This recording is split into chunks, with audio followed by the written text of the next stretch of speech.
What's up? What's good? What's poppin'? What's cracking? What's percolating? What's really good in the hood? It's your man Theo B. Let me get my camera set right and everything like that. I haven't seen y'all in a minute. Been feeling kind of under the weather, but I'm here. Today is Thursday.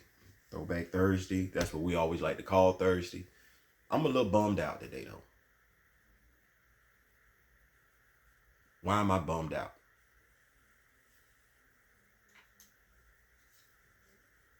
This guy. I know since Chadwick Boseman's passing, a lot of things have been said, a lot of statements, comments, speculation, innuendo, things of that nature in regards to what Marvel's intent was. Even though Kevin Feige has come out and said clearly what his intentions are, he and Ryan Coogler's intentions are. It's one of them things where you start the finality of something, the realness of something starts to set in, and you be like, man, damn. This is what we're doing.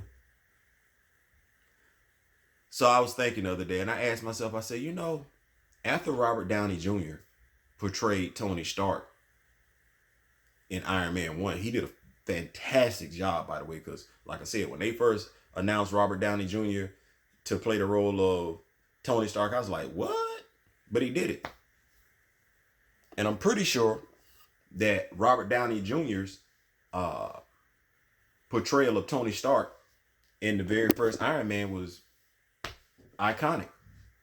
Chris Evans, Captain America, the first Avenger. Chris Hemsworth, Thor. So this is a question that I have for you, Kevin Feige. And if the answer is not yes, you need to change course. If the answer is not 100% yes, like if you got a I don't know, or the answer is no, you got to change course. So here's my question. If Robert Downey Jr. had passed away after doing Iron Man 1, the first Iron Man, would we have done away with Iron Man? Or would we have recast him? Or would we have made Rhodey Iron Man? Or would we have made this the stories of the Stark Expo? Maybe what's Tony's friend name? The one that drives the car. James Favreau, I apologize for Happy Hogan. Maybe we would have made Happy Hogan Iron Man. Maybe. But Kevin Feige, if you can't say beyond a shadow of a doubt that you wouldn't have recast Tony Stark, you getting this one wrong. Same thing with Chris Evans. Mind you, Chris Evans wasn't the first dude I saw play Captain America. No, that belonged to a dude named Brett. I can't remember his first name. I'm going to say his last name. But yeah, NBC actually did Captain America, did a movie based on Captain America a while back.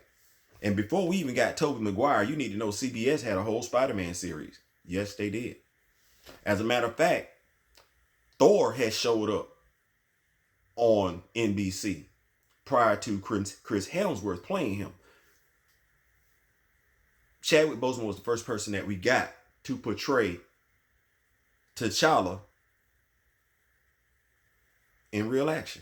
Not a voiceover. No, this was it.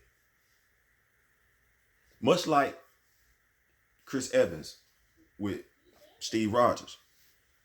So Kevin Feige, Chris Evans passes away shortly after Captain America, the first Avenger. Are you recasting Captain America, or are you saying we done with Captain America? Does this story now become Bucky Barnes and the Howling Commandos? Does Bucky Barnes now become Captain America? Does this become a story where we're going to do a World War II expo on superheroes and during the World War II that we didn't necessarily see? I think that's fair. What about Thor? Chris Hemsworth. Had he unfortunately passed away prior to Thor 2, would you have recast Thor? Or would you given us a movie called Thor, the World of Asgard, where we focused on the Warriors 3 and Lady Sif?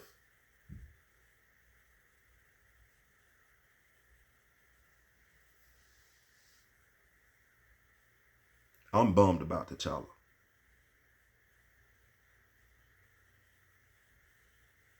I'm bummed about T'Challa because I'm thinking about all the stories that you're not going to be able to tell.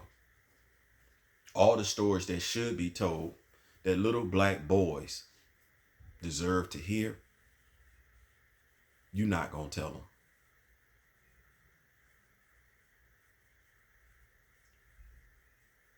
And I give Ryan Coogler all the world credit, all the world, for being as creative as he can. But y'all finna write yourselves in a hole. Partly because Marvel, you never really developed Wakanda like you were supposed to. Coates did. But then you haven't really given him his own set of villains either. Because you killed Claw off.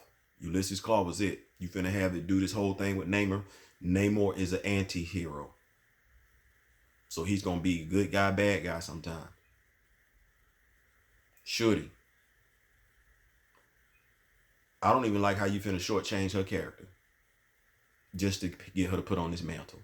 I don't. You can tell us the stories of Casper Cole. You can tell us the stories of Hunter. You can tell us the stories of M'Baku, Zenze,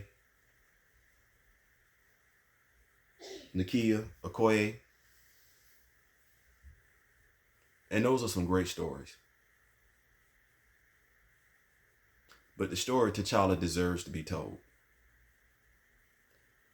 If we can find ways to tell Bruce Wayne's story over and over again, Clark Kent's story over and over again, Steve Rogers' story, Tony Stark's story, and we feel like they deserve to be told just as passionately as we believe Peter Parker's stories to be told, because I don't see you not doing a Spider-Man movie if Tom Holland dies. I don't.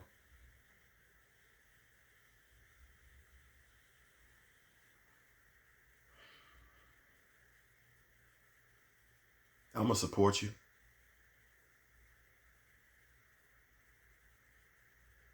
But I'm bummed about T'Challa.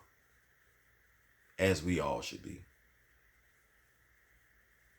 And if you're not bummed about T'Challa, I would honestly encourage you to get out, get up, and go knowing. It's a rich history. Too rich just to be shunned to the side.